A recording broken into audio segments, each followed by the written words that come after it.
Snow blanketed the earth, painting a picture of perfect, freezing desolation. It was January, and the frigid Alaskan wilderness promised a vacation unlike any we'd ever taken.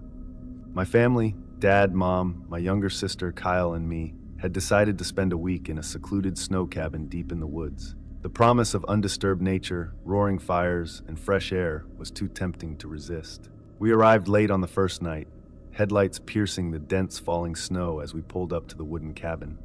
The place was modest but charming, with smoke curling from its chimney and icicles hanging from the eaves. The drive had been long and tiresome, but once we unloaded our gear, lit a fire, and gathered around its warmth, the chill in the air felt almost cozy. The flames crackled and the flickering light painted soft shadows on the walls.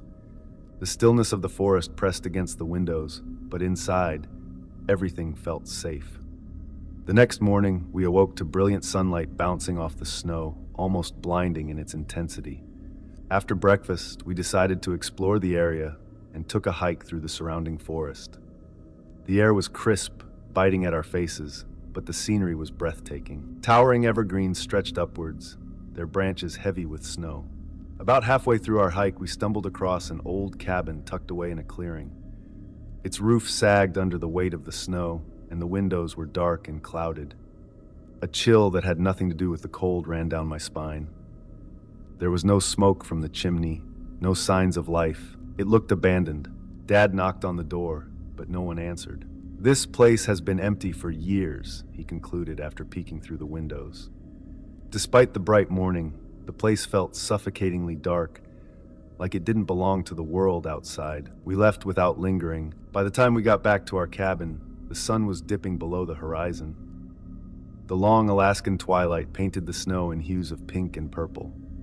After dinner, we settled in for the evening, mugs of coffee steaming in our hands. I wandered over to the door, drawn by the serene sight of snow falling in thick, silent sheets. Opening it, I stepped onto the porch, the cold air biting but invigorating. That's when I saw him. At first, he was just a shadow among the trees. A man in dark clothing, barely visible against the snowstorm. My heart thudded as I squinted into the forest. Was he lost? Hurt? I called for Dad, my voice trembling slightly. "There's someone out there." Dad grabbed his coat and stepped out, shielding his eyes against the storm. When he saw the man, he waved him over. The figure stumbled closer, moving awkwardly, almost like he wasn't used to walking in deep snow. "Come inside before you freeze to death," Dad said, helping the man into the cabin. He was gaunt, with hollow cheeks and sunken eyes that darted around nervously. His black coat was soaked, and frost clung to his hair and beard. We sat him near the fire, where he thawed slowly, shivering as he sipped the hot tea Mom made him.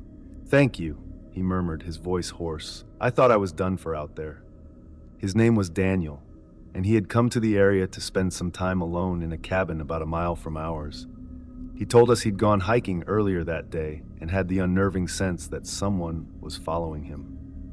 "At first, I thought it was just my imagination," he said, staring into the fire.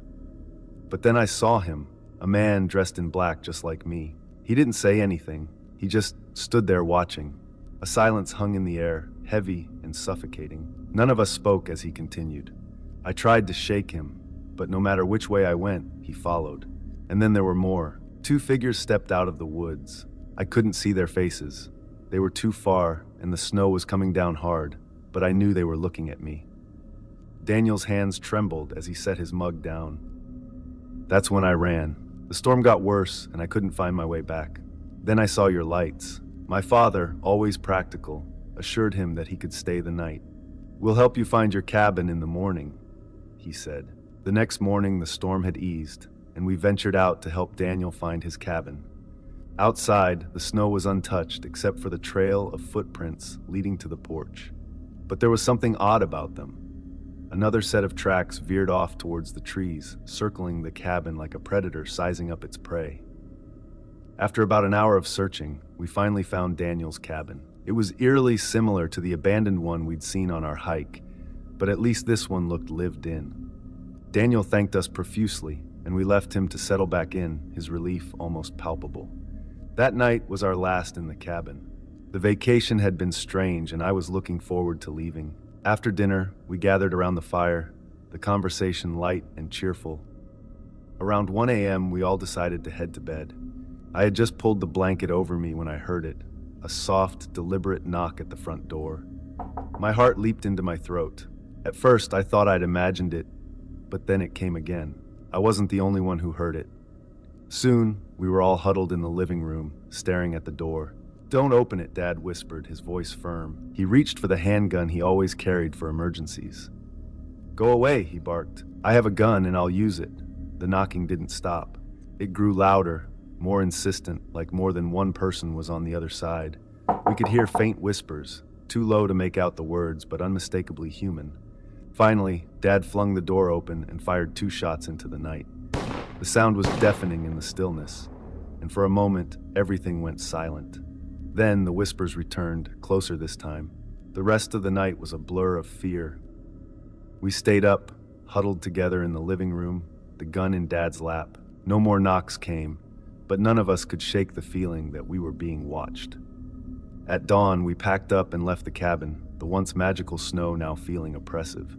As we drove away, I glanced back at the cabin, half expecting to see figures standing in the trees. But there was nothing, just the snow and the silence. Before we get into the next story, if you come for the first time, please make sure to subscribe to our channel and press the bell icon for upcoming scary stories. We need your support. Please share these stories with your friends and family. Thanks.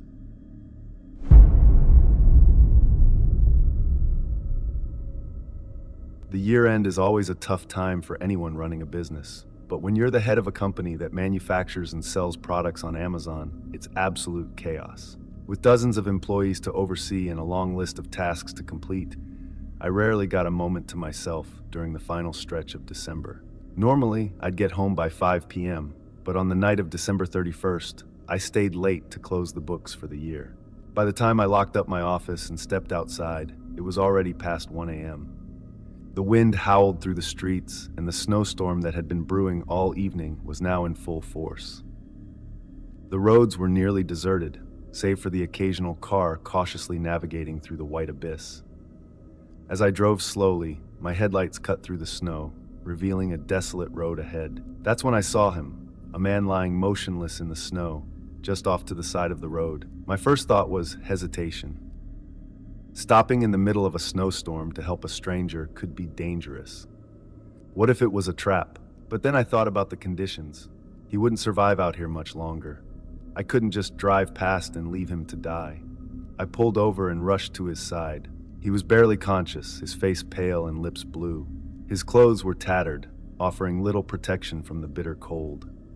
I struggled to lift him into my car and immediately cranked up the heat as I sped toward the nearest hospital. The doctors told me he was hypothermic and severely malnourished, but he would make it with a few days of treatment.